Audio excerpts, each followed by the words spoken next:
Hello, everybody. Oh, my microphone is down my shirt. Sorry.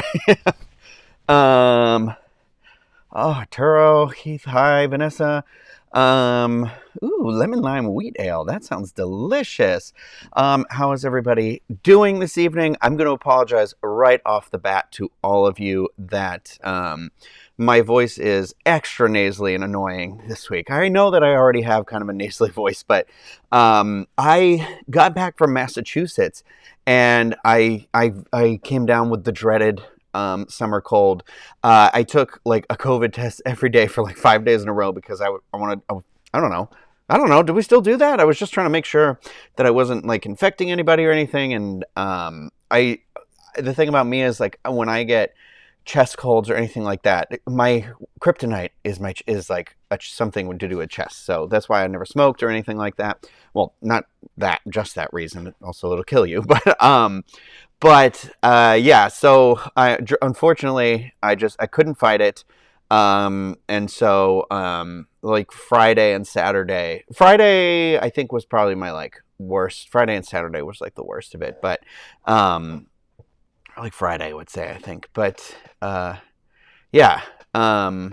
I don't know. So I'm on the other end of it now. Like every day I wake up and it's a little less. So I'm happy it happened now before because I'm going to California a week from yesterday, actually. So I'll be there in less than a week. Oh, that's very exciting. So, but yeah, I've been fortunate enough right in and around my illnesses. I was able to pop in and I went to the movies and not obviously while I was like, I won't go on like infecting people or anything like that or hacking up a lung. And so, but I realized I don't think I've done a live stream since before I left for Massachusetts, because, or I did one right before I left, but I haven't done one like since I got back or anything like that. And, it's been crazy. The last day I left Massachusetts, basically all of this, it's been a lot. So yeah, dealing with a lot of stuff, but I didn't want to put off another day of not doing this because it's already Thursday. I can't believe that. And then I'll be gone for like 8 days. And so, I like doing this. I like hanging out with all of you, and doing stuff. And, so today we're focused. We're doing movies today. I just want to read through the chat a little bit and just give people a few more minutes. Anybody who might want to come and join us. I know it's a little later than I'd like to get started, but I was editing a video from, I did food and wine today for work at Epcot. And, I did the merchandise videos that I often do. And so I was editing that and I was like, oh, I should do a live stream when I'm done. So, but yeah, I'm just looking through. Everyone's saying hello, hello, hello. Yes. My little Sandy fanny pack, my like, I keep hand wipes and Lysol wipes and hand sanitizer and then like breath mints and like a little bit of a body spray and like stain sticks for my shirts and things like that. And I'm going full boobies today. I also keep like an extra mask in there still and everything. So sorry, it was so hot today, so hot. So I apologize. I've like had my shirt. I have a tank top on underneath, which normally I wear a t-shirt. So that's why my mic's extra low today. Or I'm just looking for tips, But yeah, but I'm happy to have all of you in here. If someone, okay, I have a question in here, and this will be answered. So I'm not trying to like spoil anything, or anything like that. But pickles. I see the question about pickles with the milkshake. If you like pickles, you'll like. I think it's that milkshake. It's in the video. It's in a work video. So like, check that out. There's a lot of pickles to be had. So, oh, nice. Some Mission Impossible. That's the first one I'm going to talk about. Okay. So since I've last seen you all, I have seen, like I said, I've seen Mission Impossible Dead Reckoning Part 1. I have seen Barbie. I have seen Oppenheimer. And then I have seen Haunted Mansion. And I've seen them in that order too. So I want to talk about them in that order. And I know there's a question here, which one of them is the best? I don't know if it's about the best because it's a pretty diverse offering, to be 100% honest with you, of all those things. And I enjoyed all of them pretty much. I'm going to say the weakest one we're going to talk about today is Haunted Mansion. I saw that last night. I saw like an advanced screening of it last night because I've learned that if you are ever going to like book your advanced tickets for a showing, what you need to do is in your app or on the website or whatever, type in the name of the movie. Don't click on the poster. Type in the name, because what happens is it'll say like, you know, they do the Thursday 7 p.m. screenings for movies that come out on Friday now. Well, there's actually, what I've noticed is for Mission Impossible and Haunted Mansion, I think Barbie even did it too. They did one that was like, that came out on Friday. There was a Wednesday screening, but they're not listed under the actual thing. They call them like fan events or parties or something like that. So search through that whenever advanced tickets come out, and there's a good chance you'll be able to see the movie even like a day earlier. And so that's how I got the Haunted Mansion one. But yeah, so technically Haunted Mansion doesn't come out till tomorrow, but the showing started about 2 hours ago tonight. So all of that fun stuff will be on there. So yeah, Mission Impossible I got to see on a Monday, which was great. And then the next day I was supposed to leave for Massachusetts in the evening, and I got in my Uber to go to the airport, and I got the 1 hour delay message. And then the second I got through security, I got a 5-hour delay message. So I was like, you know what? Even if this plane takes off, which it did end up taking off, I won't land in Boston until 2:30 a.m. and there is no public transport or Lyft or Uber or friend or family that is going to come get me at Boston Airport and then drive me to Carver, Massachusetts, which is about 45 minutes away.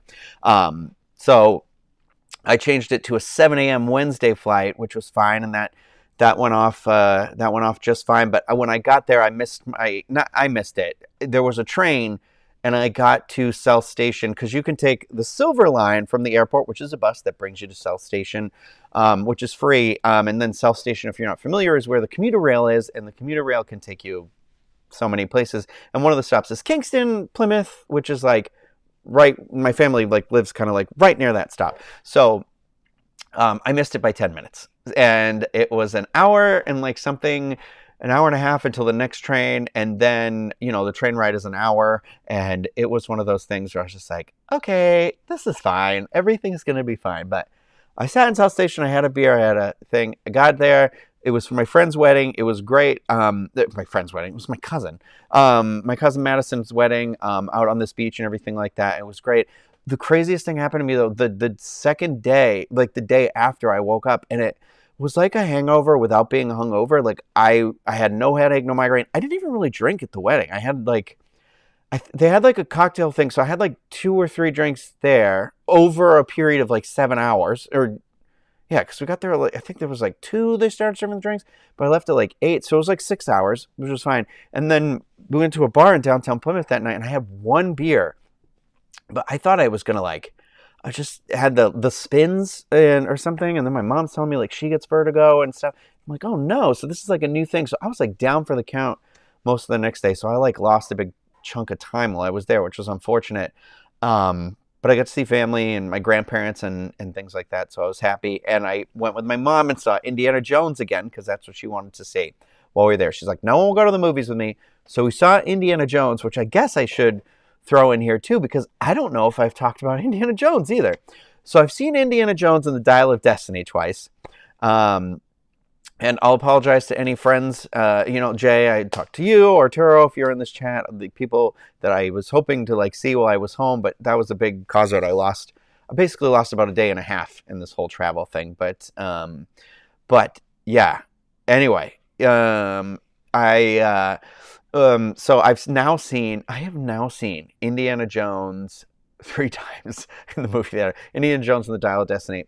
I am going to say that I think, so I haven't rewatched all of the older movies. I've rewatched Crystal Skull, because I hadn't seen it since that came out. And I rewatched Last Crusade, because I don't think I'd seen that since I was a kid. And in my head, Last Crusade's like my favorite.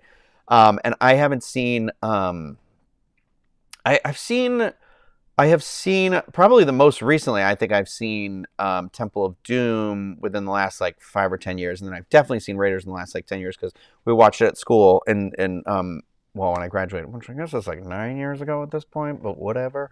Um, but I would put Dial of Destiny for me personally in the top three or top two. So I think um like I like I liked it. I enjoyed it quite a bit. It's not my favorite of all the Indiana Jones movies, but there is literally I have nothing really negative to say about it. I think it was I loved Phoebe Waller-Bridge in it. I thought Harrison Ford was great. I got emotional. I cried in like two parts that I thought I don't know. I thought it was really good. I really enjoyed it. It was a very straightforward Indiana Jones movie, and it's kind of crazy to me to watch it and be like, wow, they filmed this, and he's like 80 years old, and so it's kind of like it was cool. It was fun. It's not perfect, but I really really enjoyed it.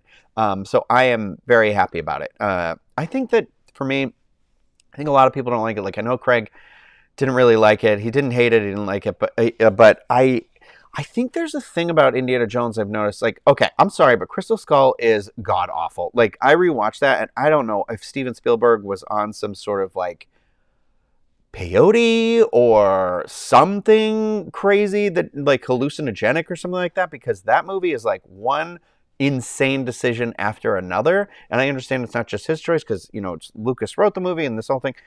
My God. Excuse me, I'm going to take a sip of water out of my Barbie dream cup.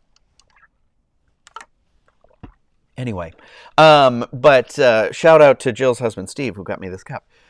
Um, I think that people have this nostalgic feeling and view on the Indiana Jones movies, and that's more than okay. But I think the problem is that people, like when I watched Last Crusade right before watching this new one, I was like, I still love Last Crusade, but watching it, I was like, it's not a phenomenal movie. Like from a neutral standpoint, like the opening is a little bizarre and there's some interesting choices being made and it's a little cheesy, and like I acknowledge those elements, but I also acknowledge there's elements that I love about it, and those are very much in this new movie. And I think there's a thing where like people over time have solidified and cocooned this movie in their brain where like it's perfection, even though watching back you could be like, but it's not perfection. Like I can watch a movie and say it's my favorite movie ever, but understand its shortcomings. You know what I mean?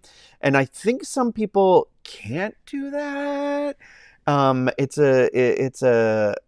It's kind of like it's like, I don't know. I think it's just some people can't disconnect the nostalgia from the reality, sort of a thing, right? Like, but with that said, there's nothing wrong. It's opinion, it's art. Everybody has their own opinion. But I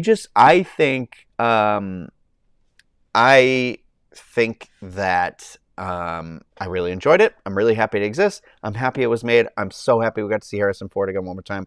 If you're looking for more Harrison Ford right now, I cannot recommend the show Shrinking on Apple TV enough. I have no association with this. I am not in SAG. I am not working for a studio. I am not whatever. I am always honest with you people and you all, everybody out there, guys and gals and everybody. And I just watched this show like twice, and it is just something that made me like feel good. And Harrison Ford is so good in it. So like really, I would recommend that. I haven't talked about Haunted Mansion yet. I see the Ampliverse is just joining. People say, "Are you the Ampliverse?" Like, Dude, look at this insane, ridiculous cup. There's like a little dream house in this bubble, or like a little beach where they can have their beach offs. Okay, so Indiana Jones, definitely really enjoyed it. I had a great time watching it. You know what? And each time I saw it, I was like, no, I love this movie. I love this movie. The next one, Mission Impossible: Dead Reckoning. I have always been a Mission Impossible fan. I like every single one of the movies, honestly. I like that they're all very different from each other for the most part, and I remember I've actually seen them all in the movie theater because I remember my uncle taking me to Mission Impossible 1 in like 1996, but not understanding like the computer, like email, message boards, any of that stuff. And so I was just like, okay. And also rewatching it now, because it's directed by Brian De Palma, it's definitely borderline like a 90s erotic thriller, because there's a lot of like sexy stuff going on in that movie. So, John, are you tuning in while you are at a wedding? Is that what I see in this chat here? Very interesting. Yeah, no. So it definitely has that vibe to it. The second one is definitely a product of it's like that early 2000s like extreme movie, hardcore soundtracks, crazy explosions. Um, I don't care for the sass that the Ampliverse is giving right now. How old was I in 1996? I was born in the year 1732 by candlelight by a river. No, yeah, so I like that. The third one is J.J. Abrams' directorial debut, and I rewatched that with a friend before I saw the new one, or not before, before I saw the new one, because she's never seen any of them, my friend Amber, and but she loves Simon Pegg, and I'm like, oh, he's great, and I completely forgot he's not even really, he's barely in the third one. It's the fourth one where he's like phenomenal. But I love all those movies. Ghost Protocol is such a great movie, and then Rogue Nation came along, and I was like, what?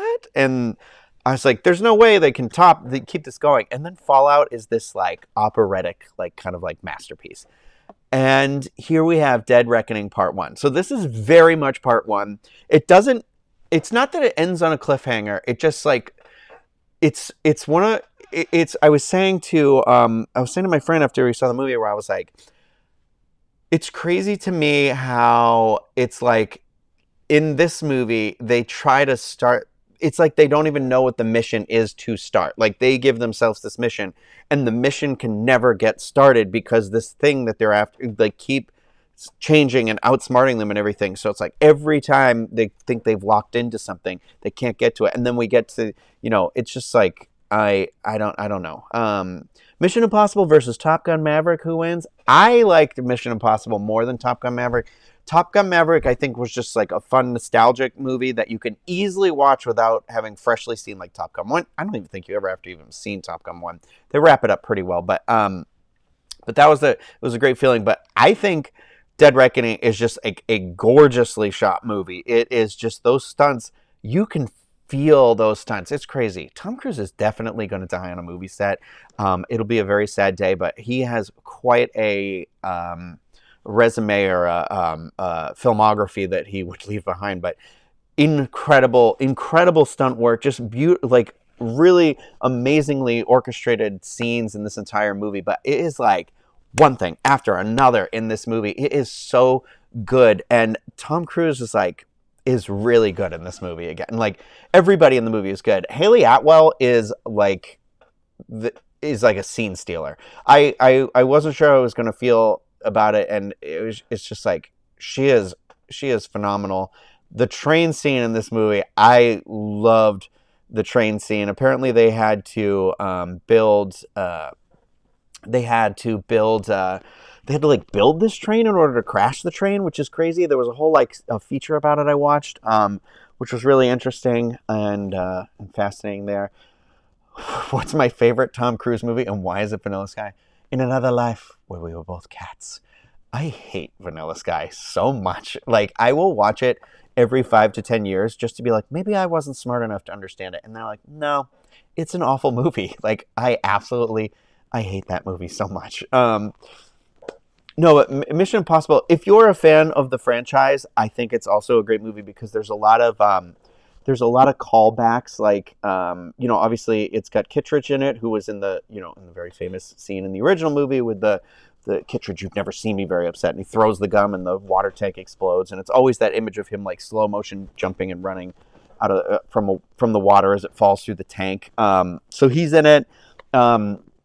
There's some other like cool callbacks and characters and stuff like that, and that's why I like that, because normally the movies are very like individual, and this one is still individual. You wouldn't be lost without it, but there is like some there's a callback to the sleight of hand, like close-up magic that he does, that he did in the first movie, that he did with the hard drive, if you remember.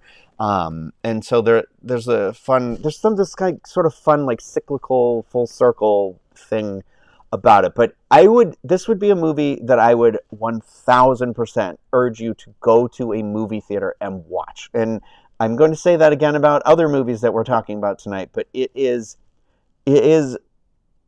we will never have that same experience watching this movie. Like, I want to make sure I see it again in a movie theater. I don't believe you can watch it in a large format theater right now, so like see it at least in a regular screen, but it is just like, it is gorgeous. And I mean, it's like 2 hours and 45 minutes, but it is like, it goes and goes. And I remember being in the movie theater and it kind of like, they're like getting on the train and I was like, oh no, I was like, this movie is probably wrapping up right now. Because it was the first time I like turned to look at what I watched, not because I was tired, but I was like, oh my God, this movie, I've been on like the edge of my seat, and I like look, and I'm like, oh, there's only like 20 minutes of this movie left.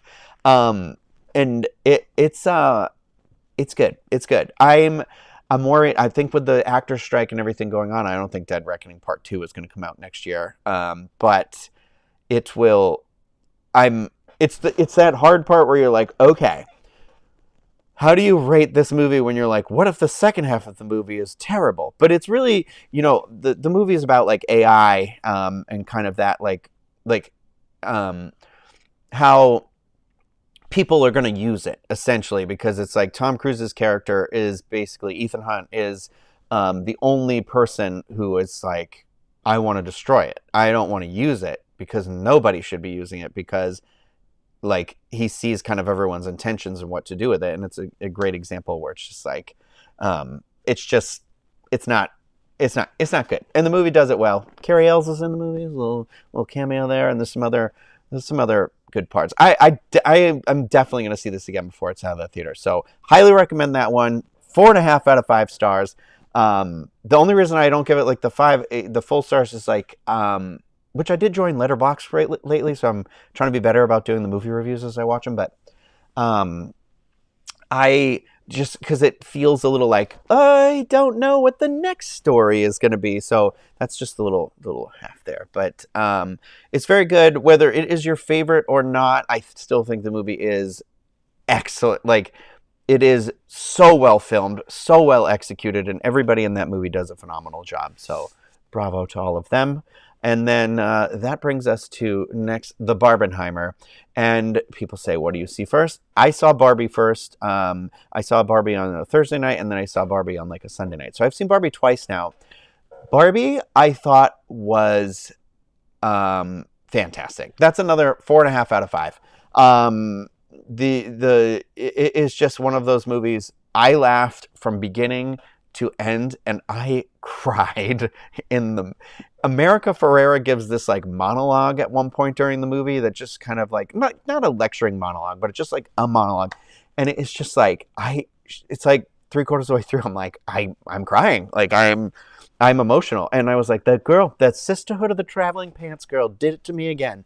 And the same way that she did it in Sisterhood of the Traveling Pants, too, when she goes off on her dad. Because she's like, oh, Dad, like, you're here with your white family now and your white children. And I'm just your heavier daughter. And it's just like, who speaks Spanish and blah, blah, blah.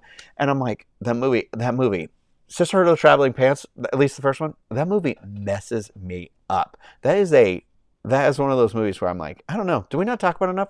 Perfect soundtrack, too. But Barbie is like, I thought I would enjoy Barbie, and I am like, there's a scene in Barbie where like my mouth was, oh my God, I made little things for this and everything, and I forgot to turn them on. So you would know what I was talking about when you popped in. Dang it. Okay. Well, that was our conversation about Mission Impossible Dead Reckoning Part 1. Let's move on to Barbie. But Barbie was like, Barbie was just magic. It was just magical. It's just infectious. It was that thing. It's like what it feels like to be in a room of people of like smiling or laughing, and how that like rubs off on you. It has this like, oh my God. Margot Robbie gives just a like fine-tuned, like perfect performance. Like there is one scene that she has where she's crying with her hands up, and then like, and America Ferrera pulls them down, and like she delivers this line, and I'm just like fascinated with the pauses and how she delivers the line. It's so good. And Ryan Gosling, I think, gives a phenomenal performance as Ken. And it is just one of those where I'm like, it's so over the top, but it's like, it is expert acting and it is hysterical. Like, he knew this assignment from like all the way through, like valedictorian. That's what he is in this role. I think that there's a musical number in the movie. There's actually like there's a dance sequence in the beginning, and he's just like, God, I want this to be life. And my microphone is eating into my chest. Sorry. There's there is a scene, like minor spoiler or whatever. There's a scene that transitions from a beach into this like Fosse kind of dance scene that like my mouth was wide open, and I was just like, this is like peak cinema. This is one of those things where I am like, I am watching like perfection. The transition from here to here and this like incredible dance scene where they're all wearing black, and like it was just so good. It was so funny. I hesitate to comparing it to other movies because it's such like a great movie, but it gave me a little bit of like a Josie and the Pussycats vibe, which is not everybody's cup of tea, but in that sort of like hyper real version of life. I don't know like a really good word for it, but this is one of not only the best comedies I've watched in a while. This is just a great movie, and I know not everybody likes like social commentary films and things like that, and I don't even think it's just. One of the trailers says, if you love Barbie, this is the movie for you. If you hate Barbie, this is the movie for you. And that is really true. It really acknowledges Barbie as the iconic toy. It acknowledges, sort of the thing that the effect that people argue that Barbie has had on people's like, the expectations of women and self-esteem and things like that. But then it acknowledges the good of Barbie, of like the things that Barbie can represent, that she can be anybody, and that anybody can be anybody. And it's just, it's so good. And I know I've seen like conservative people online and stuff who like ripped it apart and it's a man-hating movie and stuff like that. And I'm really like, I don't think we watched the same movie, because it's really not about, there's the matriarchy and the patriarchy and this whole thing. Like, it is about some of that, but like, it's not about men being bad guys. It's about people, and it's about people understanding their worth and like where they define that from, like, and how it's not necessarily from what you own or how you dress or who your boyfriend, girlfriend is or whatever like that. It's about you and who are you, and so like, Ken and Barbie both have these sort of like identity crisis in the movie, and it's really interesting. And one of the things I think I saw it pointed out is that if you're going and you pay close attention, it's like Ken feels lost the way he does because this is again like minor spoilers here. So if you really don't want to hear it, like, I will, when I'm done talking about it, the Barbie thing will go away. But Barbie is America Ferrera, like Barbie. So like the whole thing is like people in the real world, somebody's playing with the Barbies, right? In the real world. And so that's like their emotions and things that get like inflicted on them. America Ferrera says at one scene where she's like, I didn't have a Ken.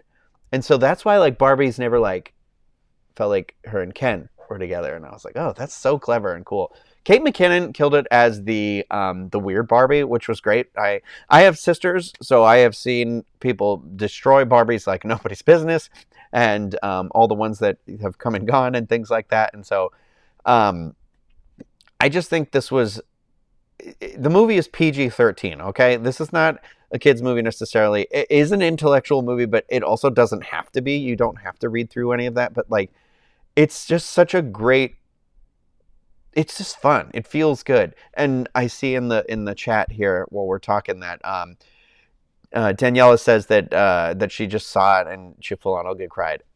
Okay, there's a Billie Eilish song that plays at one point while Barbie is kind of having this moment, and that's all I'm going to say about that. I'm not going to tell you what it is or what the moment is in relation to.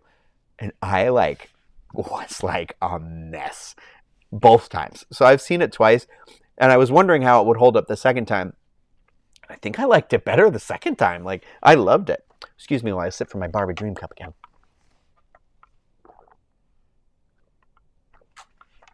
It was just such a fun, like, I'm going to mute myself for a second because I have to inhale really.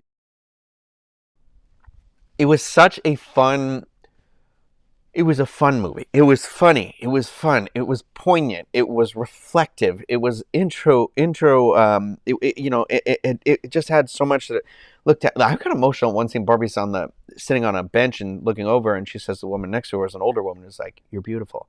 And I think the woman on the bench is like the original creator of Barbie. Like, it's her daughter, maybe granddaughter, maybe daughter, or something. I know there's like a connection. So, this is a movie I will probably see like 5 or 6 times. And like, if anybody's like, let's go see Barbie, I'll be like, yeah, let's go, Barbie. Come on, Barbie, let's go party. And it's a similar feeling I had when I went to that like Disneyland Pride event, where it was just like such this beautiful, like pureness about it that just like, it's infectious. Like I've said, like, I just love that seeing everybody wear the pink when they go to the movie theater, and the way that people are talking about it, and the way it's like kind of taking over this like cultural zeitgeist. And it's just like, it's good. It's like good energy. It's like feel good energy. It's like we need that. We need something out there like that. And I just love that energy, that Kenergy that it brings to everybody. Also, I did order the sweatshirt that Ken is wearing at the end of the movie. That's like the Play-Doh looking sweatshirt that says "I'm Knuff," and enough, and then has the Ken K on it. It's a Mattel made sweatshirt, so it's on the official Mattel website if you're interested. I get no plugs or discounts or anything like that, but I saw it the other day and I was like, okay, well, I need to own this because it looks like the most comfortable sweatshirt ever, and I want to remind myself of that all the time. Also, there's a scene where Ken sings a Rob Thomas song, and it is hilarious, and I highly recommend that you listen to it on Spotify, because it's not in the Barbie soundtrack like playlist. You have to like search it separately, but I think it was fun. I just think it was fun. Anybody that is like anybody that really has a problem is just honestly that's not, I don't want to be rude about it. Like, it's okay if you watch it and you're like, oh, the movie's not for me. But anybody who comes out of it and is like, I don't know, that like politician guy, whatever, I don't even know who he is, who like burned the Barbies. I was just like, dude, you're just doing this for show and clout and whatever. Like, you do or don't like the movie, just like when people are just like, it's dangerous, it's this, they won't stop until everyone's gay. You know what? Everyone would be a lot happier. So I just think it's just one of those movies. If somebody's like that, man, turn and walk away. Don't even start the conversation with them about it. It's not good. And I'm not saying like I said, it's not if somebody didn't like the movie. It's just if they're one of those people, they're raging against the movie. They don't know what they're talking about. I thought it was great. Oh my God, I didn't know Barbie was from Wisconsin. Of all the places in the United States, not to insult Wisconsin, it's just like the Midwest. Maybe that's why she's so polite. I just think it's a really good. I haven't seen a movie like Barbie like forever, ever. Maybe I don't know. It's just one of those like. I just am really looking forward to the way that it sweeps through society. In that similar way where like Stranger Things, I feel like we were all so like the way like Kate Bush song was like, running up the hill was like everywhere. We're like, yeah, and like we could all feel it and we're excited, and like Barbie's gonna have that sort of thing. I think we're gonna see a lot more like pinks and aqua blues and just everything, like all of that sort of stuff. And it's just like I wanna be a part of that moment, and I wanna feel that energy. And I really hope this is kind of that like love bomb, or like, sort of a thing that goes off. And just I can't wait to see that ripple effect. I hope that it kind of has on everything like that. So if you're going to the movie and you haven't seen it yet, you're going again, whatever, dress in your pink, have fun with it, do it. It's so funny. It's so funny. You're gonna enjoy it. Like, please, leave me comments about it in the comment section. I see people going off in the chat and things like that. But yeah, I cannot recommend this movie enough. I've seen it literally when it ended the second time. I was like, I know I'm going to watch this movie again, because I have AMC A-list, so it's like the 3 movies a week you can see, and I was like, I'm definitely going to pop in at least one more time, if not more, because it was just such an easy watch that just like, I don't know. I love America Ferrera so much. I love Superstore, but also I think it's the sister of the Traveling Pantsing. I feel like we've been growing up together. I didn't watch Ugly Betty. I know, it's crazy.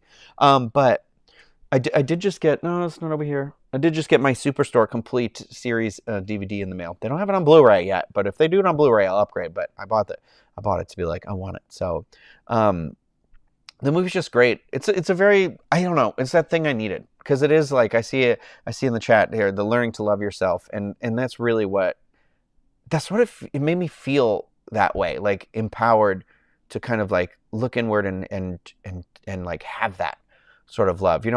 I think I talked about it in another chat about like not watching the newer season of Queer Eye and realizing I definitely have like internalized homophobia that I wasn't as like, I didn't know that's what it was, like that word of being like uncomfortable being yourself sometimes, and that sort of thing. And this like Barbie creates just this like beautiful world. Like Simu Liu is so good as a Ken too, and there's just like it just seems like one of those movies where I was like, I bet everybody had such a good time making this movie, and I want those neon yellow rollerblades so bad.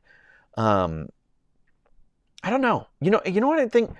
I think keep thinking about it is I think about like there's a scene where they're wearing those rollerblading outfits, and like people are pointing and laughing and whatever, and it was like the one the gay guy that walks by is like gets it, and I was like, it's like one of those things where I'm like, yeah, it's like I think growing up like in the 90s and the early 2000s, it's like, and I'm still growing up, and that like it was such a normal thing. I mean, not to say that it isn't still normal, but the fad was to make fun of people that liked nerdy, Barbies, Power Rangers, Star Trek, Star Wars, whatever. And now those things are like mainstream, major pop culture things. I'm not saying they were back then, but it was like, it's like not, people I don't think are picked on the same way, because they're just realizing like, let that pink energy, like let that energy out. And it's just like, embrace it.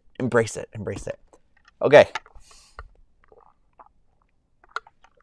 I'm sorry. I'm talking too much. That says, the lady on the bench was a costume designer for one of her previous movies. Oh, I thought she was related to the Barbie person. Somebody related to the original Barbie creator is in this movie, though, I'm pretty sure. But yeah. I should have worn pink for this. Honestly, I did have a pink shirt laid out. I kind of forgot, but I'm wearing this like Wally shirt, which I like. Love this shirt. You know why I love this shirt? Not only because it's Wally, but I love space designs. All right. So the other night, I went to see Oppenheimer in IMAX. It's not the IMAX 70mm print, but it is the IMAX here. The IMAX in Orlando, the one on iDrive, is the largest screen in Central Florida, but it is not a laser IMAX projector, so it's like Craig calls it like a Limax. But sorry, my nose is itchy. It's large format, and you know what the thing is about that movie theater is it has like it's a Regal. It's called Regal Port in Orlando. It is loud, and that's what I wanted. I want to see it like with the best sound I can, and I didn't realize that like Haunted Mansion was already going to take over the Dolby Theater, so that was out of the question. But I know that Oppenheimer's in IMAX, I think exclusively for like 3 weeks, so you still have that opportunity to see it like that. But so I love Christopher Nolan films. I remember being in high school and seeing Memento. Like rented from the movie theater or the movie store, and I remember the second it ended, I ejected the tape because I'm pretty sure it was a VHS. Yeah, I'm old. And brought it back to Blockbuster, and then I drove to the Walmart in the town over, because that's basically where you had to buy your DVDs and stuff like that. And I bought the DVD that looked like the case file or whatever to come back and immediately watch it again. It's a funny story though. When I opened it, there were no DVDs inside of it, so I then had to take it back to Walmart again. And I was like, I didn't steal these, but there are no DVDs in here. And some guy stole a TV while I was talking to them, so they were like, oh God, we don't care, just take another one. I'm like, okay. But Christopher Nolan, so I always say like Steven Spielberg has two children. There are two filmmakers that seem to be in the vein of Spielberg, and one is J.J. Abrams in a very like I love this. J.J. Abrams like style of directing is like right up my alley. Like Star Trek 2009, I love that. I love Super 8. Force Awakens. I don't love Last Jedi, but I will always watch a J.J. Abrams film or directed whatever he's done, and the other school of that, which has these like grand, beautiful vistas and largest shots and just like dramatic storytelling. That's Christopher Nolan, I feel like. And Christopher Nolan is a seminal filmmaker. Like, he is incredible. So Memento blew me away. And of course, Memento, I think he had, I believe the only film that he directed that either him or his brother didn't write was Insomnia. And it's the one that is definitely the most different. So I have to give that one a shot again. Also because I love Robin Williams. But I remember watching Batman Begins in the movie theater and not even really being interested in Batman Begins. And because like Batman's not my favorite superhero. And I remember sitting in the theater and it was over and I was like, I cannot believe this movie was just the way it was. Like, this was this was a good movie. And then like, I think the next movie was The Prestige, and I was blown away by The Prestige. Like, and I still think not enough people have seen The Prestige because it is early Hugh Jackman, because Hugh Jackman wasn't, I don't think, really at the level he was. I mean, he'd been an X-Men. Not all. I don't even think 3 X-Men had been out yet. It was probably like 2 of them or something like that. Hugh Jackman, Christian Bale. I mean, obviously Michael Caine's in it. Like, it is so good. I have to cough. Excuse me. I just realized, I think Oppenheimer is the first. Is Michael Caine? I don't think is in Oppenheimer. I don't know. I'm gonna have to look that up. I can't remember now. But Michael Caine's like in all of his movies. That's why I'm like, oh. But yeah.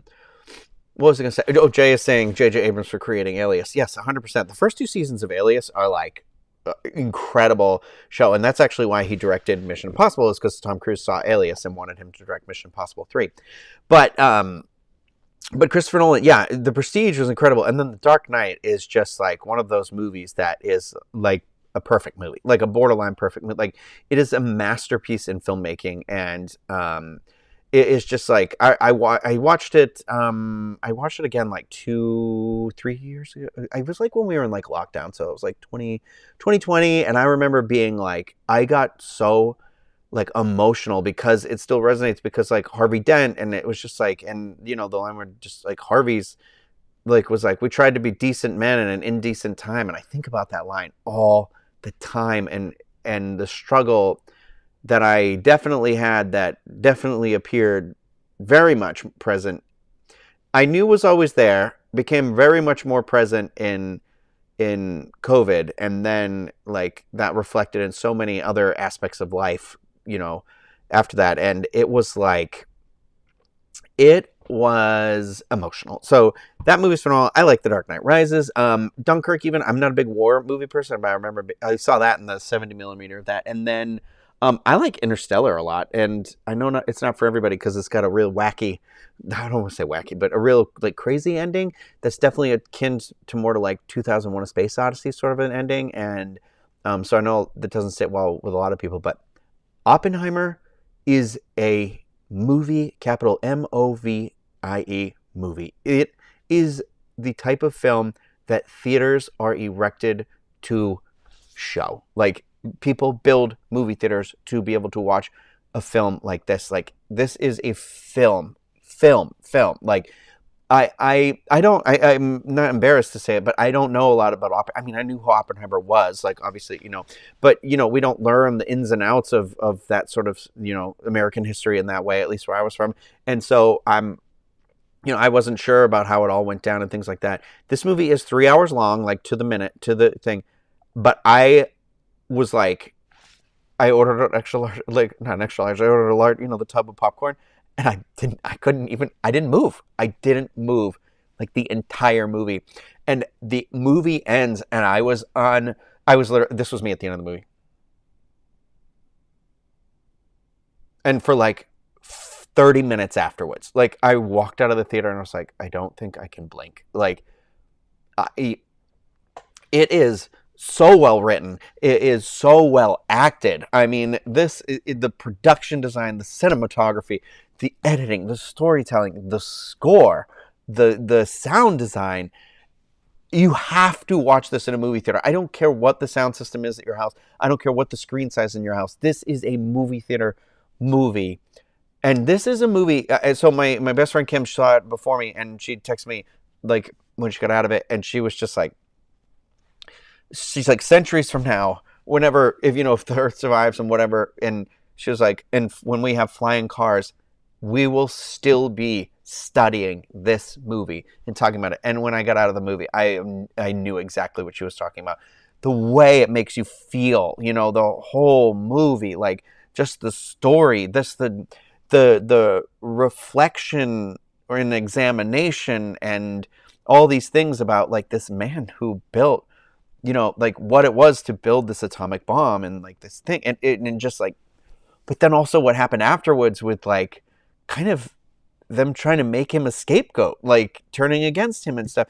And it just ends on this note that is like, oh God, oh God, oh God, oh God, oh God. Like, I can't, I'm going to cough again. I'm sorry. I'm going to mute it. So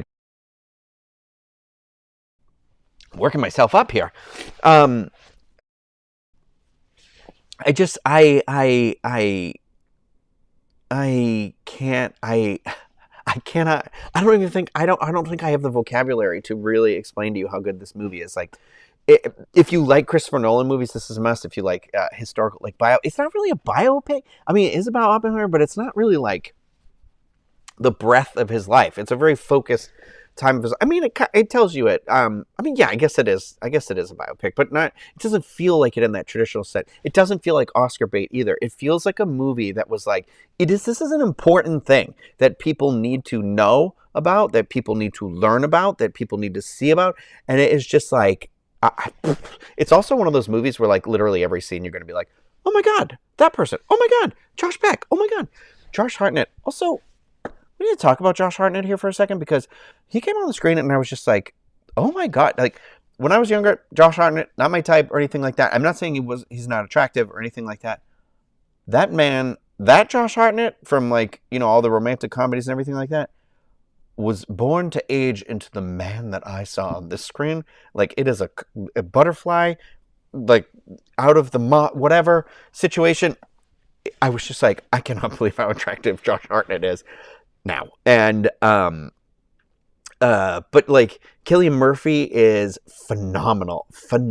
Like he will definitely be nominated. Robert Downey Jr. also is so good in this movie. Everybody on the screen is great. This is crazy to say, and I don't mean it's not a knock against her because Emily Blunt is like one of my favorite like actresses out there right now. Like I love her body of work. I love that she can be comedic. I love that she can be an action star. I love that she can be super dramatic. And this is the level I want you to be like. I feel like Emily Blunt's like character, and that's no fault of hers, is the weakest part of the movie. Emily Blunt. That's what I'm telling you right now. So if your bar is Emily Blunt and up, that's where you need to set your expectations for like acting and things like that. I need to see it again. Literally, when Haunted Mansion ended yesterday, I was like, should I just go into the other movie? Like, should I just buy a ticket to go see the 70mm print at Disney Springs? But yeah, it like, I mean, obviously, there's not really story or anything to tell you. It is about like it's Los Alamos. Is that whatever? I can't remember. And it's about the Manhattan Project and that sort of thing. But it is about this man too. It is a wild ride. It is sort of like on that same level of like, how people were with like Titanic, if you remember like that when that came out. I know that's different because that's like a romantic movie, but it was really about like the actual like what happened with the Titanic. This is like that, like cut out the romance. But it feels like that sort of like historic event type of I mean, it is a movie about a historic event, but I just can't. It is that movie. It will resonate to your core. And I remember thinking when I walked out, and I was like, I don't think this was a good idea for somebody with high anxiety like me to have watched at night before bed. But I was fine. It really just like, it has you thinking, and just like, there's so many things, there's so many good things about it. So I'm going to tell you though, if this is something you're interested in seeing, you're going to see, this is how I felt when I went into the movie was, it starts and it's already running the marathon from frame one on. There's no easing into it, right? I felt like, because everybody has very interesting names, and like, also knowing the limitations I have and what I know in history, and I feel like sometimes I'm not super smart, and I was like worried I would get lost, I felt like that a little bit in the first few minutes, where I was like, oh no, this is going to be confusing, this is going to be nerve-wracking, like I'm gonna lose out on stuff. Do not worry about that. You just have to let yourself go and flow with the river of the movie. And once you do that, you all will be revealed, and you will remember the names later down the line. Don't worry about remembering every character's name as soon as they're there. And if you forget, they kind of know, like, they're like, oh, this guy, and they'll flash him on the screen and everything. And it's really good. I cannot recommend this movie enough. I think this movie should be like required viewing. It's one of those movies where it's like on that level of just like, I don't know. It is a work of art, and I think it is going to sweep the Oscars. I already saw an article that was basically like the prediction that it'll be nominated for at least 12 Oscars. But I think this is just like, I think this is one of those like big generational movies. Like it's really, really, really good. And I had no idea about like kind of the trial he went through afterwards. I didn't know about any of these things, and the filmmaking is really interesting too, because in the beginning it kind of, part of it's in black and white, part of it's in color, and I keep thinking like post bomb is black and white and pre bomb is in color, and then like once he catches up to those parts, because the bomb is not the finale of the movie. The bomb is like I don't know if it's the middle or like 2/3, but it's not. There's a lot after the bomb. So, but it is like, he starts catching up to the black and white stuff, and then you'll see it again in color, and it's not that. It's another thing, but I don't want to say, because I don't want anyone to think anything about it. But it was just like, it was really, really, really good. So, I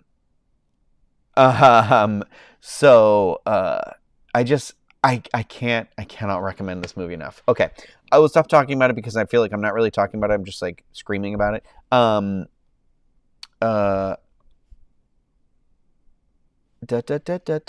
What We Do in the Shadows, Amanda. I see you asking about What We Do in the Shadows. Love it. The latest season so far, I think I love every episode so far. I can't wait for the episode tomorrow for What We Do in the Shadows. I love this show.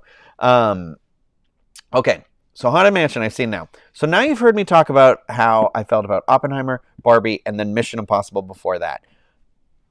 Haunted Mansion, and I know I brought up Indiana Jones before that. I would say Haunted Mansion for me is like below Indiana Jones. I don't think Haunted Mansion was...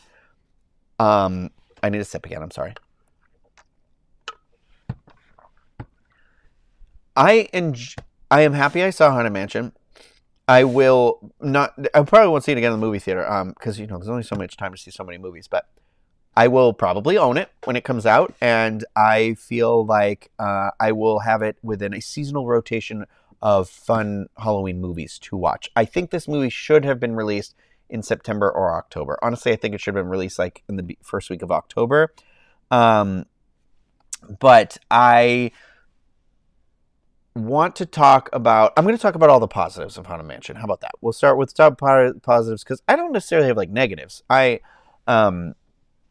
thought Lakeith Stanfield is like one of the main characters in this movie. The cast, first of all, I thought was great. I like every person that was like in this movie. Lakeith Stanfield is just...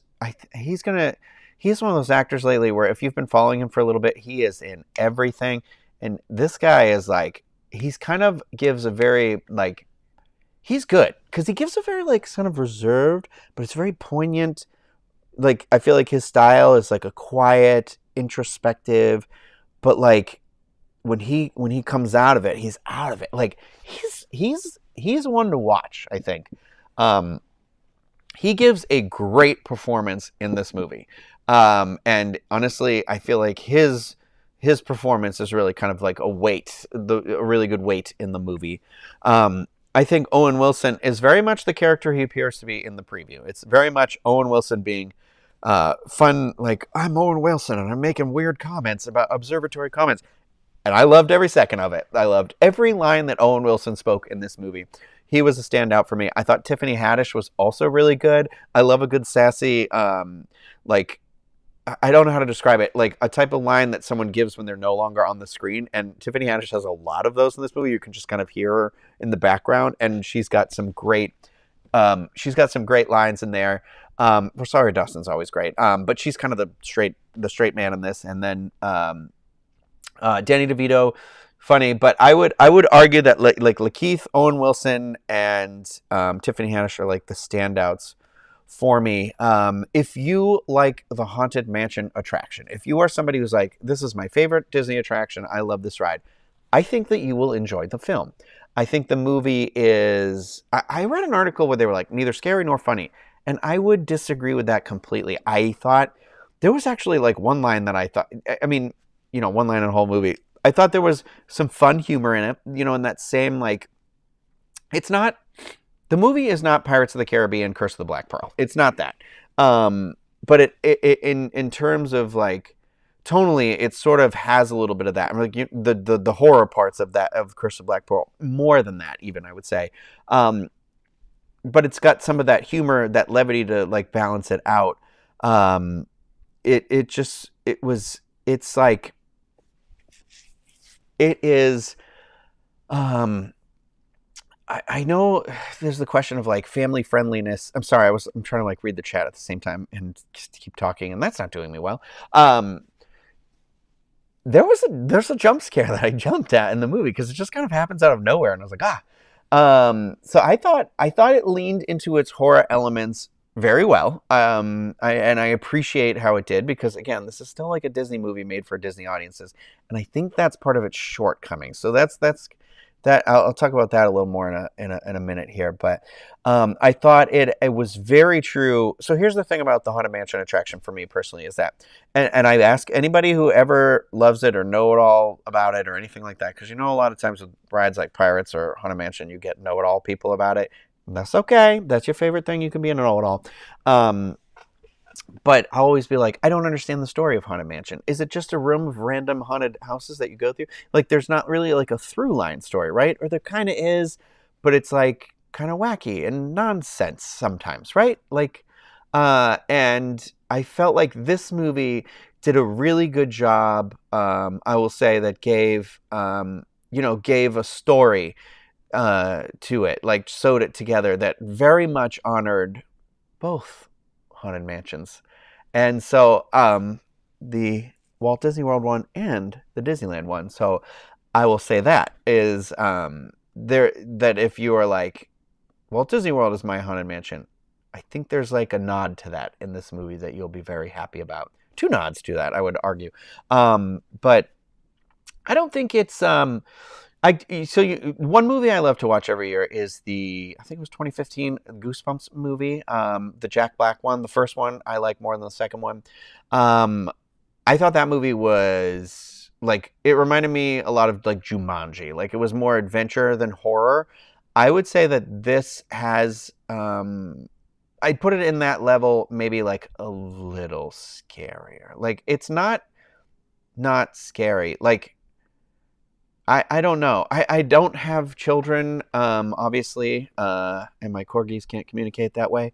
But I would say that it is a great introductory movie for kids for like horror movies. But it's not scary maliciously. Does that make sense?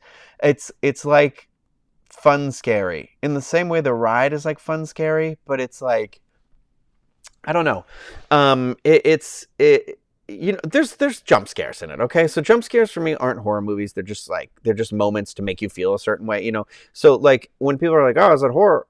I don't think it's, like, horror. I think it's a haunted house movie, but not in a, like, okay, we're going to try and scare you so bad that you're never going to be able to, like, sleep again. You know, it's not like that.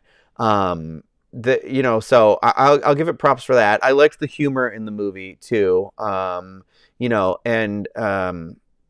it was good. It was decent. I think some downfall for me, speaking negatively, is I felt like that at times, not times. There's a couple of like nonsensical moments that either seem to have been done in post to try and connect ideas together, like that weren't connecting, or that were like in reshoots, I meant, not in post, that weren't connecting, or that were like trying to trim down on a longer movie to make it like a shorter movie. So I there's like like, okay, so like for example, there's one scene and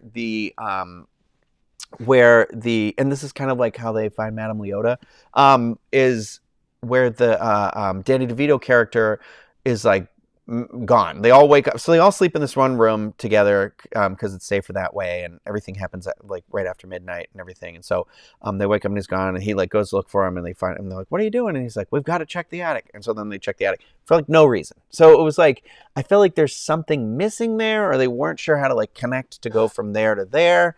There's a couple of things like that where you're like, why would they do that? Like, and there's, so one of the other parts for me is like the stretching room scene. It's like, yeah, it has to be in there, and it's kind of weird and whatever, but like the way they get out is also a little like a little, I forget the word for it in a script where they're like, so, like if you are like the character needs a car and like we need a car, and then all of a sudden they just find this car, and it feels like it's a safe, it's a it doesn't it kind of like it removes the tension or something. I remember where I was sitting in class and we were talking about it, and that car was a bad example. My teacher Peg, like I remember the exact thing she was talking about, and it's just like narrative convenience, and it's like a thing where it's like, so like you lose a little bit of that trust with the audience. But I thought there was a pretty emotional scene in the movie though, where I was like, oh, I'm sad. Like the movie is about grief and how we process it, I think, and sort of like how do we celebrate life and death? How do we celebrate death? Like not celebrate death, but how do we celebrate, when someone dies, that is a life, and how do we celebrate and honor that and that sort of thing. So I really liked that. I like that they tied it into like New Orleans and like Bourbon Street and like, or I don't know if it's Bourbon Street specifically, but I like that like that was an element of it. I like that they have like the music from the ride is in it, and all this stuff, and and there's some like over the top stuff. It's hard to gauge it because of living and working and doing what I do. Is like it's like when it's Disney stuff, it kind of desensitizes you because you're like, I don't know how an average person. I don't think the average person who doesn't come to Disney is going to watch this movie and enjoy it. Does that make sense? Like, I think they could and like it, but I think like this movie was literally made for people who have ridden the Haunted Mansion. Like, I don't think the context of the things that happen will make sense unless you've run the ride. Does that make ridden the ride at least once in your life? Not that it won't completely make sense, but like a lot of it will be sort of lost on you if you have not ridden the ride. I think some of the superfluous stuff, but I don't know. I enjoyed it. Honestly, I did enjoy it. I thought it was fun. It was like, it's hard to watch another movie. Oppenheimer is what I text my friend. I was like, it was decent, but I just can't get this other movie out of my head. My friend was like, no, I'll never watch another movie ever again. Like, and I was like, oh God. Like, that was her reaction for Oppenheimer. And so like, it was just like, I don't know. It just, I know there's a question in here. Is Haunted Mansion super scary for younger kids? The main kid in the movie is 9 years old. And I would argue that like he gets a little scared in the movie. And I think that's the goal, is to scare kids a little bit. I like my nephew, like it's hard to gauge. Like my one nephew was like, you couldn't even hint at anything scary. So like, I don't think my one nephew could even ride Haunted Mansion. But I would say if you feel comfortable bringing your kids on Haunted Mansion, then you just know this is a live action version of people running around in the Haunted Mansion. And it's very true to the story of Haunted Mansion. So like, just know like it'll be like that. Does that make sense? Also, if you are expecting Dan Levy to be in the movie, because I know in one of the trailers they talk about it, he has one line. Do not get your hopes up. I waited the whole movie for it. And yes, it was funny, the one line, but he's literally only in it for like one shot. But I do think that this movie was literally made for fans of Haunted Mansion. I don't think this movie, and that's the trouble with making something that's such like a beloved attraction. I think with like Pirates, it was maybe, I don't want to say easier, because making a movie is a feat of itself, like an impossible feat. But the like Pirates, I think, was a little more like straightforward, right? Like, I mean, even I had never ridden the Disneyland one, but until after, wait years after I'd seen the movie. So like the skeleton thing is present in the Disneyland one, but we don't have that story in Walt Disney World at all. So literally it was just like pirates, and then you're like, oh, here's the story of what the pirates did, and that's that. Haunted Mansion isn't like that. Haunted Mansion is so abstract. You know what I mean? Like, you've got the person coming out of the coffin. You've got the 13 clock. You've got a floating head and a crystal ball. And then you've got a dinner scene with all these ghosts. But then you have the attic with the murdering wife. And then you've got to go in the graveyard. And you're like, what? What's the opera singer in the graveyard doing? Like, all these things. And so, like, making that comprehensible. Making a movie that honors this attraction while also offering a story, something new. I applaud the movie very much for doing that. And so, I think in here, Jacqueline says, agree completely, enjoyed it a lot as a Disney fan, but I think it's too niche. And I think maybe that's what it is. I think that like the average person isn't gonna go. I don't think it's gonna take Universal. It's not going to take universally the same way like Pirates of the Caribbean, that first one, did, right? Like everybody was like, whoa. Like, I think this one is a lot more into itself, like into the attraction, into the history, into that sort of stuff. But I very much enjoyed that attention to detail. I'm talking like there is a shot with, and they go somewhere and there is literally the stanchion, like the bat stanchion that is in the attraction is there in this museum. And they like take these chains off it. And I was like, wow, that was an amazing attention to detail. So it's a lot of that, right? So I think if you like the Haunted Mansion, you're going to enjoy the movie. That's basically my review of it. Like, I think it was a decent movie. I don't think it has as much universal appeal maybe as it could. I think, again, its biggest downfall is that it's actually a Disney movie. I know that's crazy to say because it's a movie about a Disney attraction, but I felt like with, comparing it like to Pirates of the Caribbean, I never felt like in Pirates of the Caribbean it was sort of a slave to its attraction, and this one feels like it is. And that's great in some parts, but not great in other parts. So does that make sense? So I think that it doesn't have that same like sort of freedom to just tell this like story. But the story it does tell, I think, is fairly decent and fun. And I would compare it to, like Casper, 1995. I would say, think Casper, think, Goosebumps 2015, sort of a thing. Like, I would say like those. I think if you're on that level, you're fine. I've never saw the original Haunted Mansion movie, the one with Eddie Murphy. Everybody just said it was bad, so I never watched it. I've seen like scenes from it, but it looked like, I was like, I don't get it. I don't know. But yeah, I don't know that this will be quite the hit because I think it was a huge mistake I think they did the stupid thing they did with Hocus Pocus again. I don't know why they release Halloween movies in July. People want to watch Halloween movies. This is literally a movie about haunted house, and it does take place in October. I'm like, why? My guess is July, August, September, October. My guess is the goal is to get it streaming on Disney Plus in that 90 days that they do.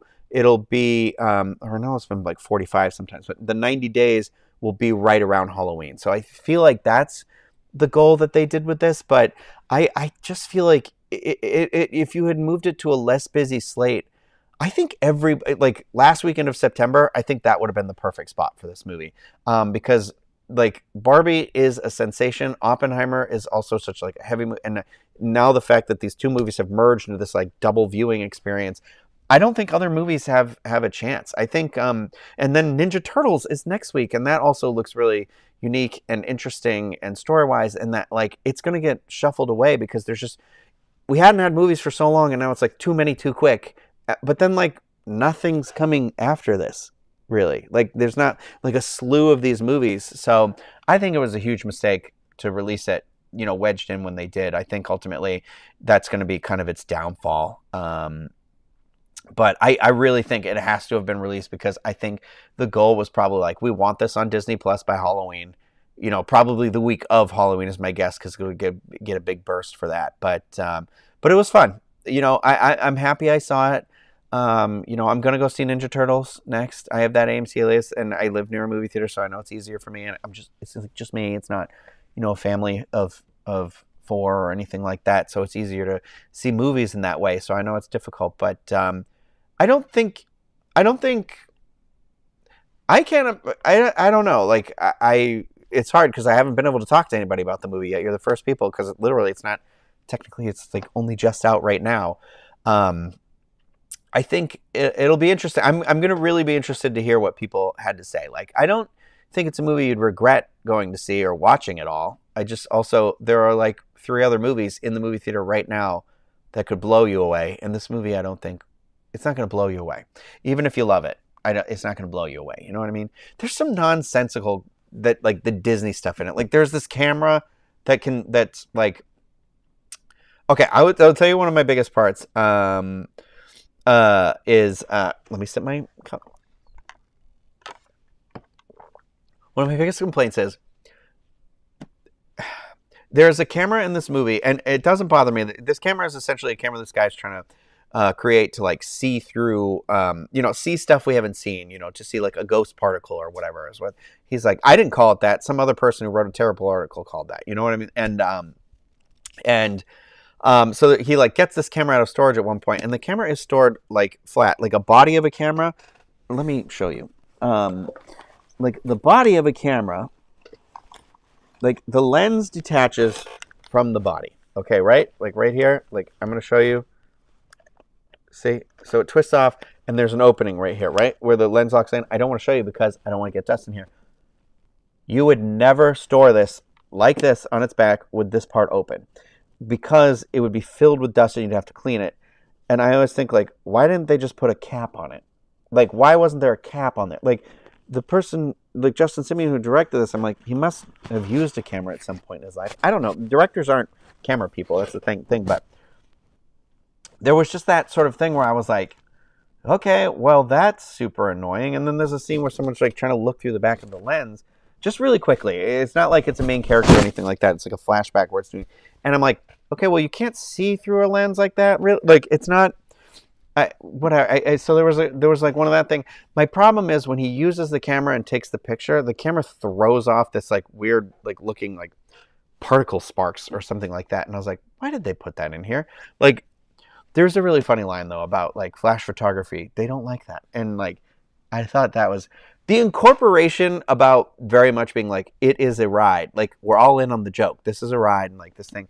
I thought that was great. So I applaud it more than the negative stuff, but there's those couple of things where I was like, that's stupid. Like, but then I'm like, I think that's the Disney part of it that was probably like, hey, I think you need to like be very clear so like kids get it. So like when he takes a picture, we need to see like the rays of light or whatever coming out of the camera. And it's like, nah, I don't think so. Kids aren't stupid.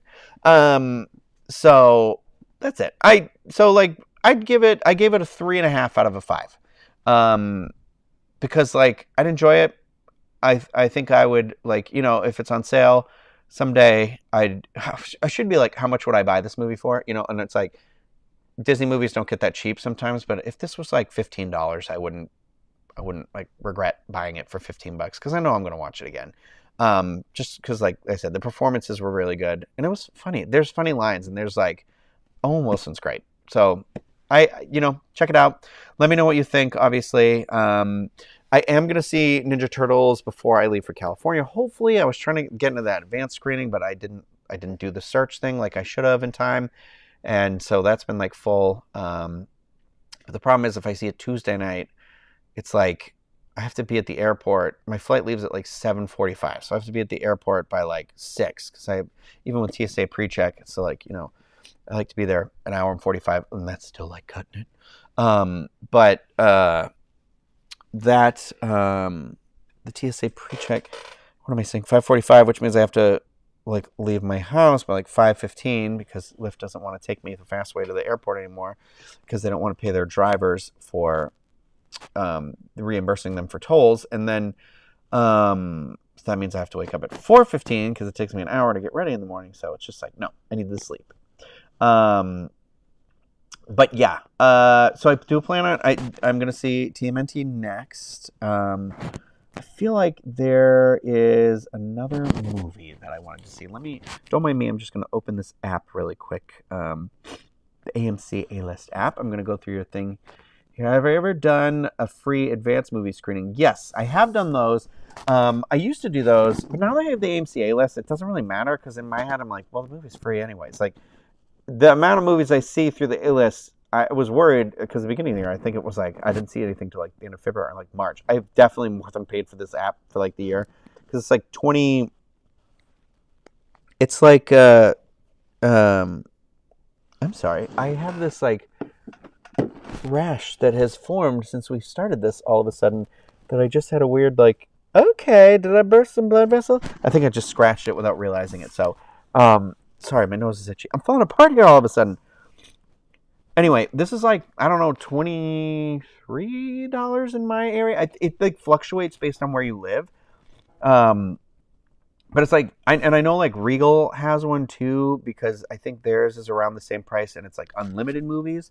And then if you're in Alamo Drafthouse, I think theirs is even cheaper and theirs is unlimited movie. And you can't talk or use a cell phone in those theaters. So I wish I had done that one. Sorry, the mic has been all over the place today, and I keep rubbing my nose and everything. Okay. Oh, yeah, there's a movie coming out on the 28th. Oh, which is tomorrow. This movie, Talk to Me. It's an A24 horror movie. It has incredible reviews, and the preview looks scary as heck. And then also I want to see Theater Camp because I was a theater kid. So I didn't go to a theater camp, but the previews looked interesting, and it's got, a bunch of funny people in here. So I want to see those two and TMNT. Oh my gosh. I got a lot of movies to watch, I guess, still. So it's exciting. So you'll probably hear me talk about those again in a little bit and in a little bit here. But yeah. Oh gosh. What a movie season. I didn't see No Hard Feelings, and I was going to see that. I'm probably not going to end up seeing that in time before it leaves the theater, but that's okay. I saw Joyride. That movie was hilarious. I really liked that. Asteroid City. I saw that. Hated it. I thought the production time was fine and everything, but that movie was like, what's this about? I didn't like it. I don't like it. Not for me. I did see The Flash, and I did really like The Flash, actually, and I know it was like one of those where it's like, I saw it way after everything, and it already has its worst, like, book, and I know it, shouldn't be, we should try our best to not support, Here's the thing. One person, a movie, like many things in life, is not one person, right? And I understand it's difficult to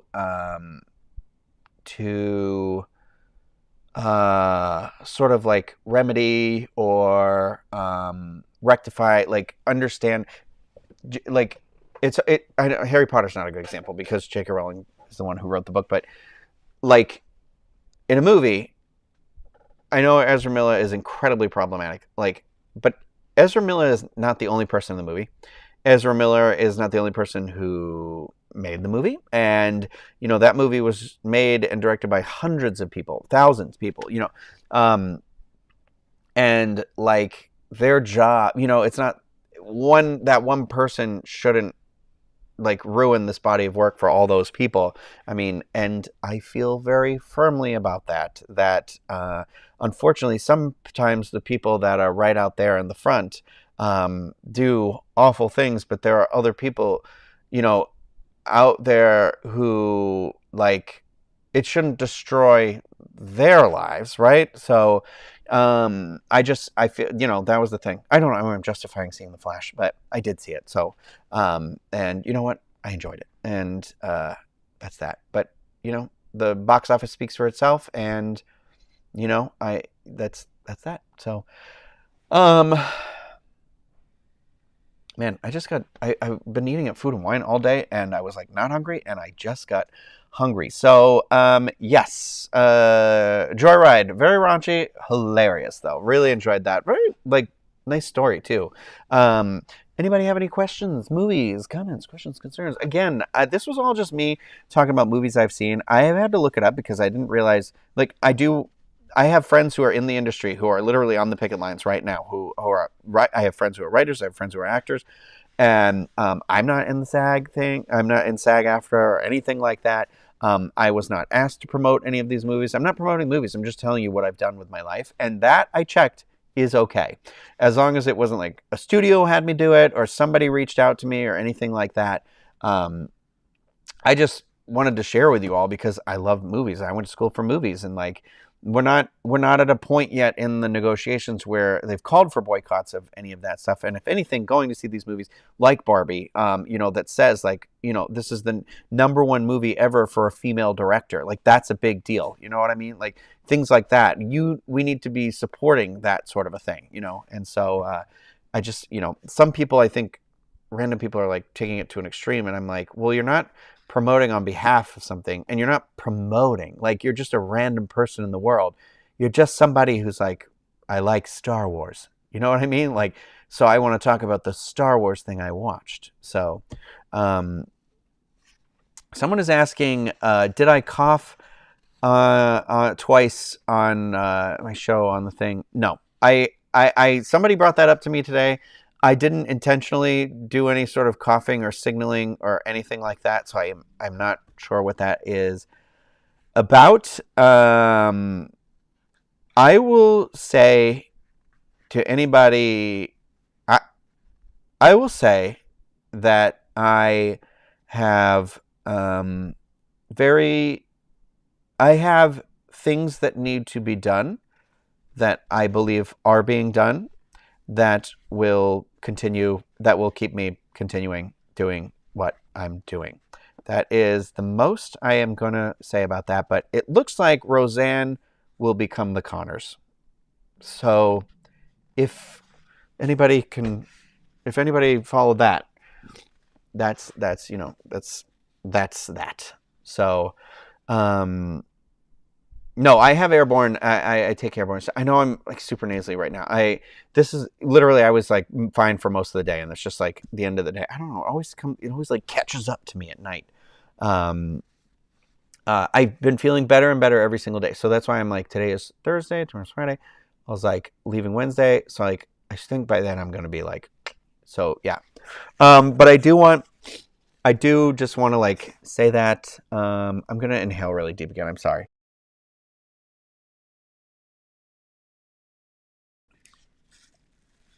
I just want people to, I'll talk about more stuff when I can talk about more stuff. But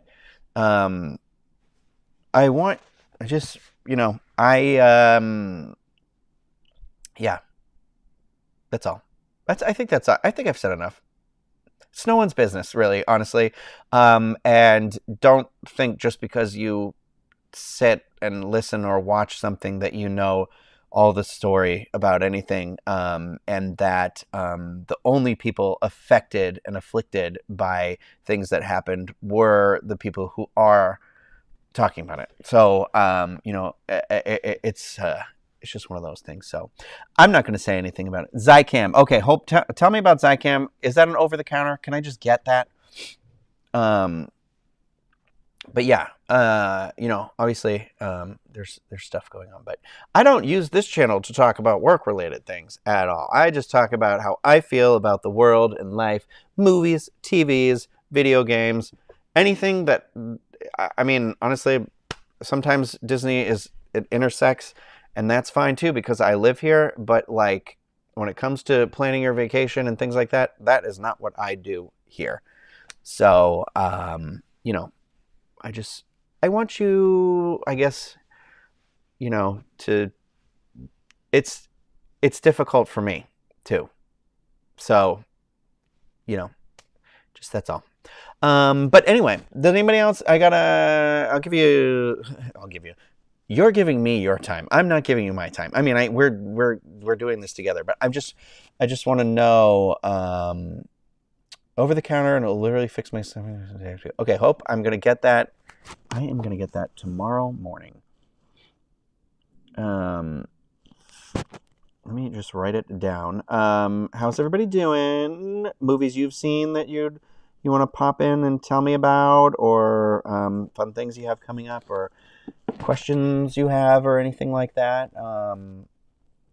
Yeah. Okay. So it's not actually a deep V. It's a tank top, but my microphone is like. I'm just showing the full. It's gonna be down to my belly button by the end of this video. But yeah. I want to believe I am currently, things are headed to a path of stability and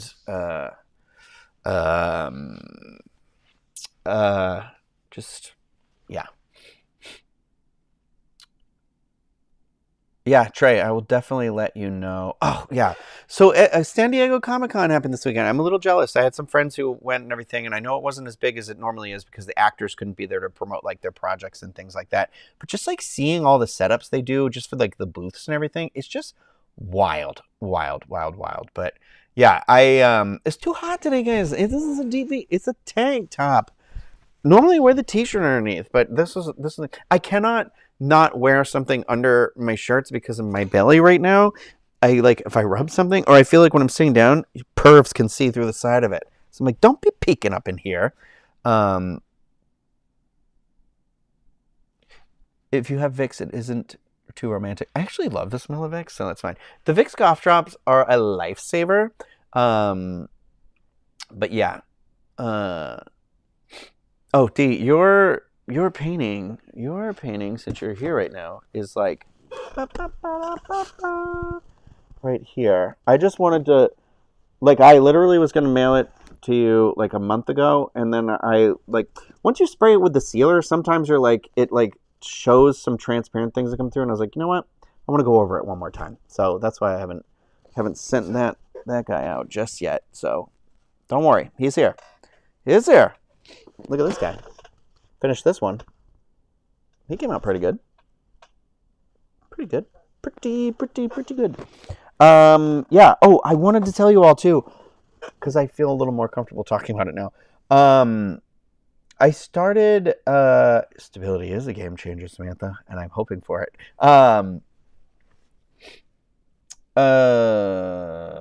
Yes, for someone just and sing soft kitty. I started a Patreon, like a personal Patreon. This has nothing to do with anything, but I think I mentioned it on here, like alluded to it on here. But I just wanted to let people know. So I do it. There's like 4 tiers because there's just a general like support tier, which is very kind of people. And then there is like I call them the red, blue, and gold tier because it was Star Trek. And each one of those tiers, every month, basically, I'm going to do like a contest. There's like stuff you're basically helping me kind of declutter, but I also think it's fun because I was just thinking about the thing is like sometimes you have something that's really cool and like the paintings or Loungefly backpacks or something like that. You know what I mean? And you're like, okay, I paid this amount of money for it, you know, like a Loungefly bag. I paid like X amount of, whether it's like somewhere between like $60 and $90 is I feel like usually how they are. And like, okay, so those are, I'm also going to put the little link up here. I'm going to do a little like plug for myself there, right here. So like that stuff can be expensive. So I like the idea. And then like, even if you do it on eBay, it's the person with the most money. And then on eBay, sometimes you don't recoup the cost, whatever. I thought it would be fun to more be like a way of like the support that you all give me, but a way of being like, it's worth it for you all too, potentially. So every month there is usually lately, and I think through the end of the year, at least through December. I know I have a bag for this month. I have a bag for August, a bag for September, October. I think there's another one too. Yeah, in November. So through the end of the year. There's a tier in here where you can win a Loungefly bag, and then there's a tier where you can win one of my paintings. And sometimes I'm doing it special, sometimes I've done one randomly. But like right now for this month, like I haven't gone further into it, but I'm working on this one that if it comes out the way I'm hoping, it could be pretty cool. Where it's like the poison apple. So I'm going to do like neon green background with like some black vignetting and then like drip the green down here. So that's the one tier for one of the tiers for this month. The other thing you can win is a Mickey Loungefly bag. It's like a Halloween one that has like the ears on the back. It's pretty cute. I actually have one for myself. I got two. And then also the red tier is like actually, you know what? I think I have pictures. Is the Funko Pop. And then a glass. That I was like, because the Funko Pop box was damaged. I always feel bad. But I thought it was just a fun way to like invigorate, like than the normal being like, oh, hear this, hear that. Like, I don't know. I thought it's fun. So we do these little contests. Okay, so here's like, this is the red tier items. You win these. There's an Oogie Boogie like gingerbread Funko Pop. I should have saved him for July, but or for the like October contest, so he could bridge the gap between Halloween and Christmas. But and then that's the Loungefly that you could win this month. And then, like I said, the poison apple painting. Excuse me, sorry. But yeah, so those are the contests. I've been doing that for a couple of months now. It's a lot of fun. So if you want to join in on those I can't do this backwards. Nope. This way. Nope. Oh my God. How? It's like diagonal. It's like here to here, here to here. There we go. Still terrible. Here to here. Anyway, you can join in the fun over there. So appreciate all of you on there. I'm gonna try and get in the habit of doing like exclusive live streams over there. Potty mouth. But I usually do want to talk about the contests and just chit chat with everybody like we do here. But yeah, it's not like I don't want it to be like, it's not a cash grab. I'm not whatever. It was just, I thought it would just be something fun. And so it's just, my goal is kind of to at least break even every month. And then like have some money left over to like do contests for like the next month. So it's like a fun thing. And I think I'm gonna do some fun stuff for the holidays too. I've got worked on there, but yeah, so there's that. I also always want to tell people about my coffee site, which is this one's over here, ko-fi.com/Ryno. And if you can follow me on here. This isn't like, you don't have to donate, you don't have to whatever, but if ever you want to buy me a drink, this is where you would like go through that way.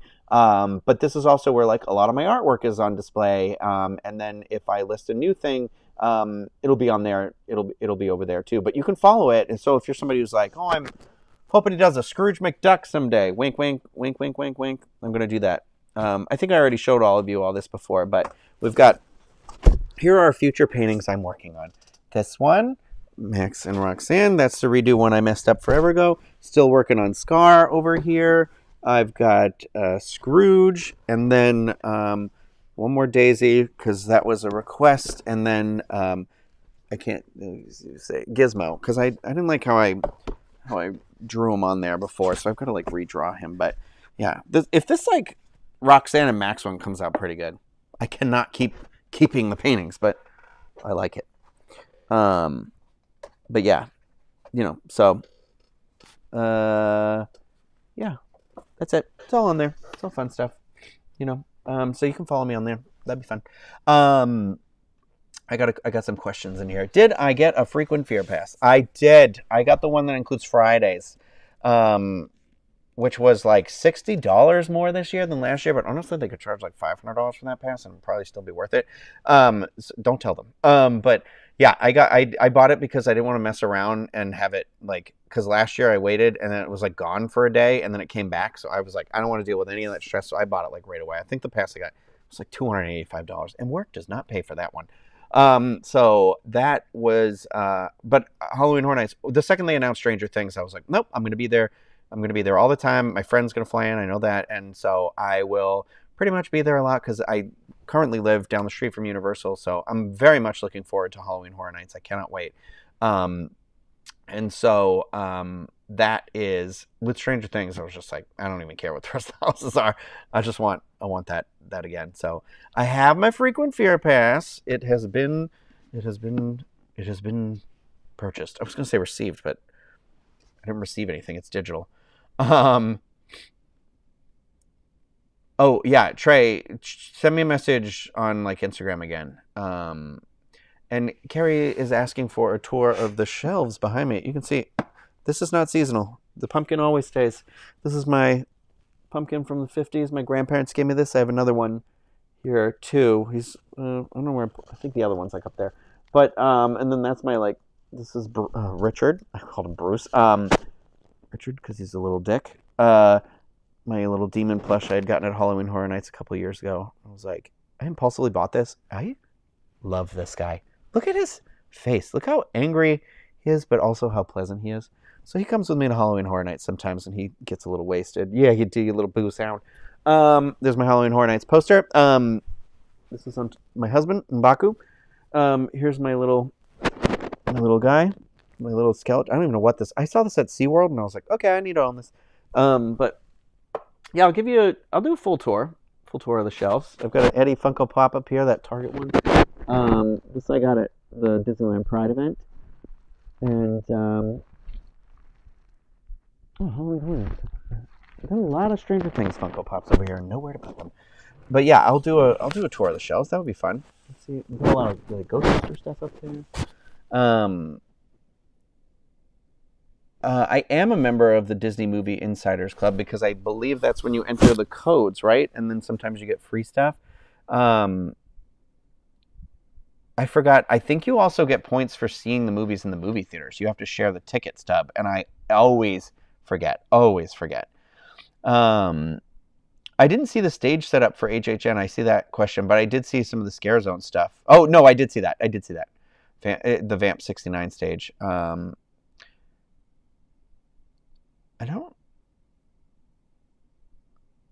not on Fridays. Yeah, but Brian or TJ, whichever one of you is talking right now, which, by the way, if you want to know about like where to go to eat in like the Central Florida area, you got to follow my friend Brian on Brian and his partner TJ that on Instagram. It's Brian Trex, and he goes to some like great places, and I will randomly be like, hey, what are you doing? And they'll be like, we're at this restaurant. I'm like, see you there. I'm gonna crash your day.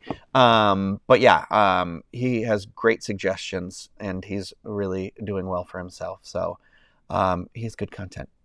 And let me see. Oh, yeah, I texted Denny today. Someone was asking, do I ever talk to Denny anymore? Denny and I were actually supposed to do our Baseline Fridays last Friday, but I was like, that's when I started to feel it. It was like halfway through the day, and I texted, and I was like, Denny, I'm so sorry. I was like, I don't think I can make it. I wasn't feeling it, and I had to cancel on her because I had to see another friend who was here, like leaving that Saturday. That night, and I was like, I don't think I can physically do both. So I was just feeling that exhaustion setting in. But nope, I texted her today, and I was like, let's meet at Baseline Tap House tomorrow, but we're not going to because it is her son Cam's birthday. So I was like, oh, that's awesome. But I very much enjoyed Denny. She's great. Let me see what else you're all saying. TJ put me on the TV and you made him do chores. Perfect. Yeah. Oh my God, I'm so hungry right now. I'm trying just to domu. Yeah.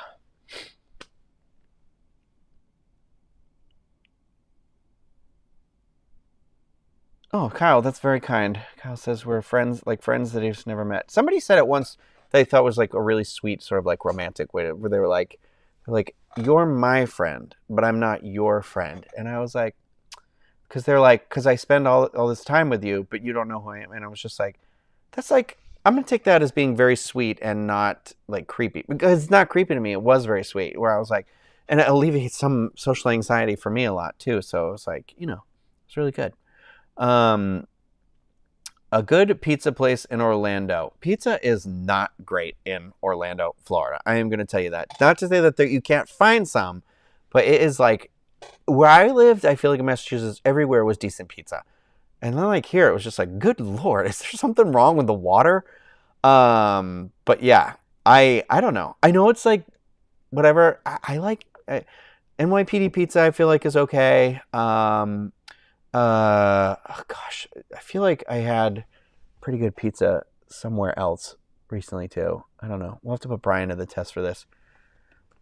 Um, I know he's got some places, but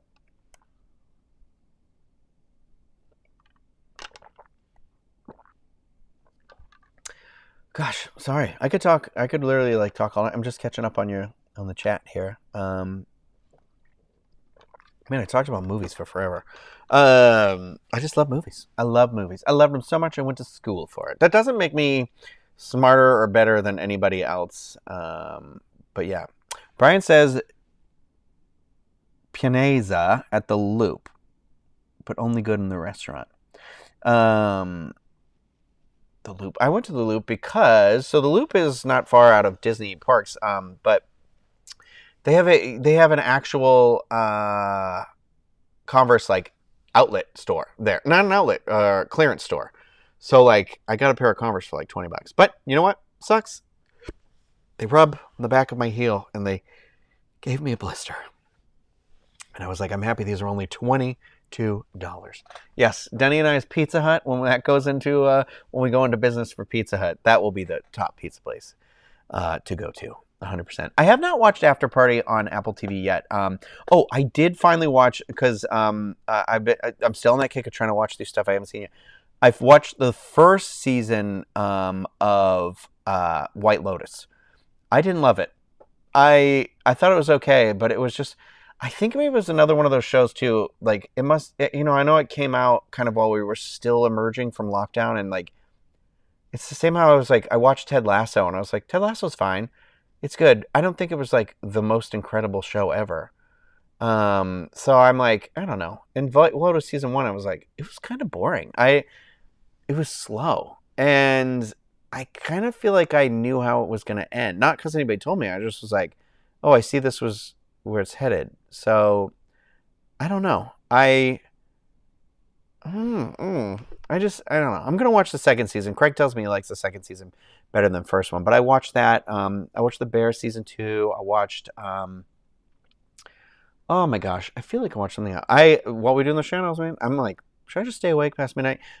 We're doing a review tomorrow for work. We're going to Trails End and Crockett Tavern. So catch us at Fort Wilderness tomorrow for like 6 hours, I'm sure.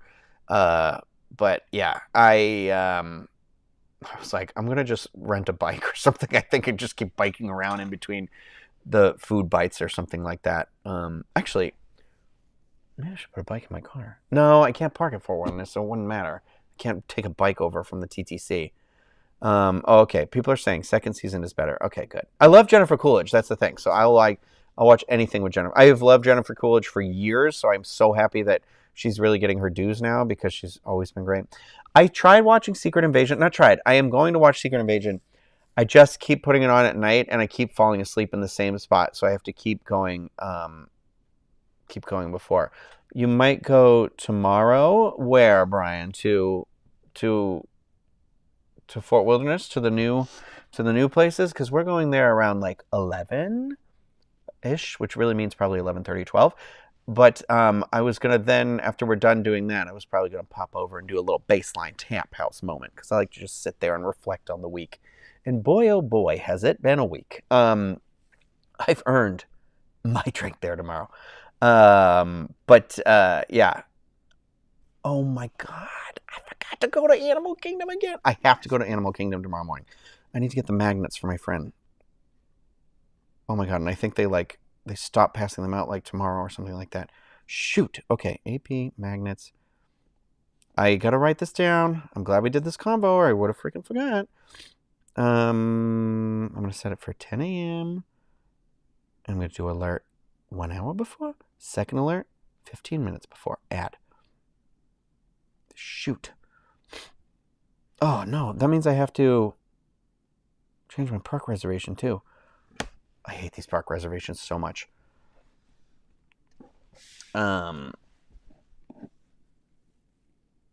Going to Crockett's in the evening. Well, let me know if you're up this way. You know, don't really have anything on the plan at all. Could go back to Food and Wine maybe. I don't know. I don't know. The thing about Food and Wine for me is like it's really more the food, not the wine. I feel like I never have any drinks I really like. So, okay. All right, it is that time where I think I have to go. I have to walk my dogs, and we can continue this more. We will do the All Encompass. That's a good idea. I appreciate everybody popping in here. Oh my god, it's been like 2 hours. I appreciate everybody popping in here. I'm going to do another one of these this weekend. Probably not tomorrow, so maybe like Saturday or Sunday. I'll try and post about it like a little while before so people have enough time. But if you subscribe and then like hit the bell, I think when I make the event for like going live, it'll notify you then. So then you can like prepare yourself. I think. I don't know. I don't know. I should know, shouldn't I? But I just want to say thank you for everybody for joining me today. And I made this like little outro that I'm going to queue up here. That way I can add like video things in here. Oh no, it didn't work. It's not working. I thought I had saved it, but I just, thank you to people who reached out with kindness instead of like coming at me, whatever, without knowing everything. I very much appreciate you. Thank you so much for that. Thank you everybody in here for your continued support. You're amazing. And we got some Mario that we're going to have to play this weekend, right? So I got to beat it because I already said that having done it. So it's like, whatever. Anyway, I'll see you all. Have a great night. Let's see if this video actually works and plays correctly.